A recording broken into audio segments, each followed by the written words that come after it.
Okay, listen up because I get this question literally every single day now. Every single day. Patients walking into my office. People stopping me at the grocery store. My own family members texting me at 10 p.m. Dr. Cristopher, does Ozempic really work? And you know what? I love this question because the answer is not as simple as a yes or a no, and what I'm about to tell you is stuff your insurance company, your pharmacist, and honestly even some doctors are not telling you.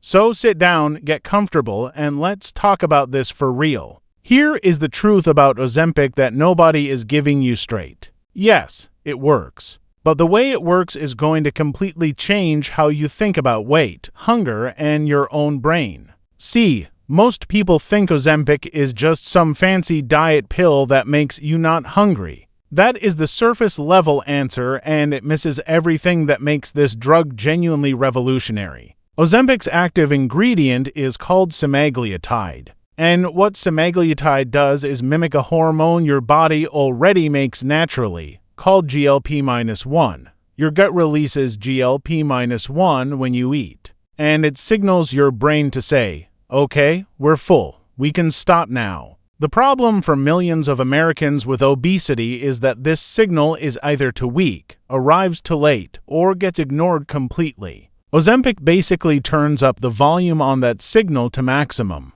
Your brain finally hears it loud and clear. But here's where it gets really interesting, and this is the part that blew my mind when I first read the research. Ozempic doesn't just work on your stomach. It works on your brain. Specifically, it targets a region called the hypothalamus, the part of your brain that controls hunger, cravings, and what researchers now call food noise. You know, that constant mental chatter about food. What am I going to eat next? Should I have that cookie? I just ate, but I kind of want something else. That relentless background noise that never shuts up.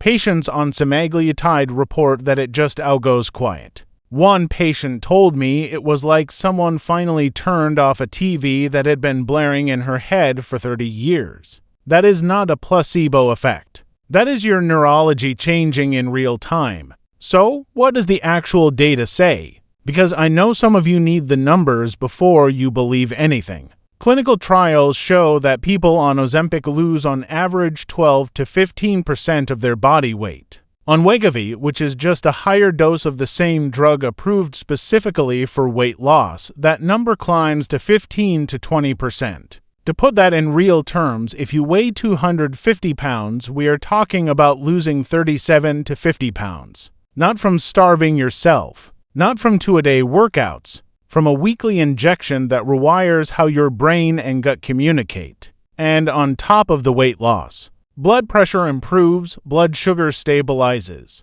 Cholesterol numbers get better, and a landmark 2024 study showed a 20% reduction in heart attack and stroke risk, even in patients who barely lost any weight. That last part is huge. The heart benefits appear to be separate from the weight loss itself. Now let me tell you what Ozempic is not, because this is where people get themselves into trouble. Ozempic is not a miracle cure. It is not a permanent fix on its own, and it is absolutely not for everyone. First, the side effects are real. Nausea, vomiting, constipation, acid reflux, these hit most people hard, especially in the first few weeks when the dose is being increased. The trick is starting low and going slow.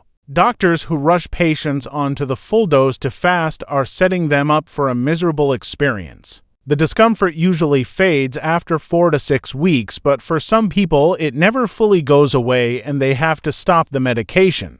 Second, and this one really matters, if you stop taking Ozempic, the weight comes back. Studies show most people regain the majority of their lost weight within a year of stopping.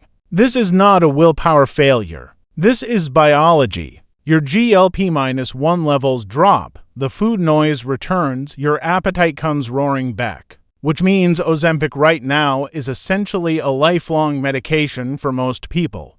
Exactly like blood pressure medication or thyroid medication. You don't take those for 6 months and quit. Same principle here. Third, the cost situation in America right now is genuinely painful. Ozempic runs about $900 to $1,200 per month without insurance. Wegovy is similar. Most insurance plans do not cover it for weight loss, though they sometimes cover it for diabetes. The good news, and this is recent, the Trump administration in 2025 struck a deal with pharmaceutical companies to lower prices for many Americans, and Medicare is now negotiating coverage. It's moving in the right direction, but we're not there yet. So, who should actually consider this drug? If your BMI is 30 or above, or 27 or above with a weight-related condition like high blood pressure, diabetes, or high cholesterol, you are a medical candidate. Come talk to your doctor. Bring your labs. Have the conversation. Don't buy compounded Semaglutide from some random website. I cannot stress this enough. Those are unregulated, the dosing is inconsistent, and the FDA has issued warnings about counterfeit versions already circulating in the U.S. drug supply as of April 2025. Here is my bottom line for you as your doctor and as someone who genuinely cares about your health long term. Ozempic works out powerfully, measurably, life-changingly for the right patient. But it works best when it is part of a bigger picture: real food, real movement, real sleep, real stress management. The drug handles the biology. You still have to show up for the lifestyle. Think of it as finally getting the biological playing field leveled so that your efforts actually produce results. You deserve to understand what is going into your body and why. You deserve a doctor who gives you the full picture, not just a prescription and a handshake. I'm Dr. Cristopher. Your health is not a lost cause. It just needed the right conversation. See you in the next one.